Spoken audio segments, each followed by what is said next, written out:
பண்ண ஃபுட் அவனுக்கு வரும்போது அந்த ஃபுட்ல ஒரு சீக்ரெட் மெசேஜ் வருது. நமக்கு அதை பார்த்தா ஒண்ணும் புரியல. ஆனா ட்வைலைட்டுக்கு அது புரிஞ்சிடுச்சு. அதுக்கப்புறம் ட்வைலைட் ரகசியமா ஒரு இடத்துக்கு நடந்து போறான். அங்க பார்த்தா அங்க ஒரு போட்டோ பூத் மாதிரி இருக்கு. அதுக்குள்ள போன உடனே அது ஒரு லிஃப்ட் மாதிரி வேலை செஞ்சு ஒரு சீக்ரெட்டான பேஸுக்கு கூட்டிட்டு போகுது.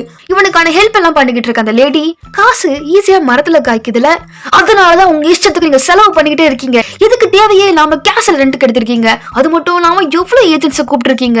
இதுக்கான செலவுலாம் எவ்வளவு ஆச்சு தெரியுமா? ட்வைலைட்டோ அது மட்டும் இல்லாம திட்டுறதுக்கு முன்னாடி இதையும் பாத்துருங்க. ஆன்யாவோட யூனிஃபார்முக்கான ரேட்.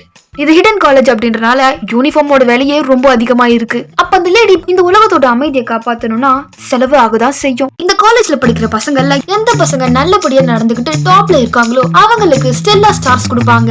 அந்த ஸ்டார்ஸ் கலெக்ட் பண்ற பசங்களையும் அவங்களுடைய பேரண்ட்ஸையும் டோர்னமெண்ட் ஒரு பார்ட்டி வச்சு அவங்கள நேரடியா இன்வைட் பண்ணுவோம். அந்த பார்ட்டிக்குள்ள நீங்க நுழைஞ்சாகணும். அதுக்கு அந்த ஸ்டெல்லா ஸ்டார்ஸ் கலெக்ட் பண்ணணும். அது மட்டும் இல்லாம இன்னொரு முக்கியமான விஷயம், ஆன்யா அங்க எந்த தப்பும் பண்ணக்கூடாது. அப்படி பண்ணா அவளுக்கு டொனைட்டல் போட்ஸ் அப்படின்ற டீமெரிட்ஸ் கொடுப்பாங்க. இதை கேட்டு ட்வைலைட்டோ விடிஞ்சது. மறக்காம இந்த டைட்டிலுக்கு மேல இருக்க லிங்கை கிளிக் பண்ணி ஃபுல் வீடியோ பார்த்து என்ஜாய் பண்ணுங்க.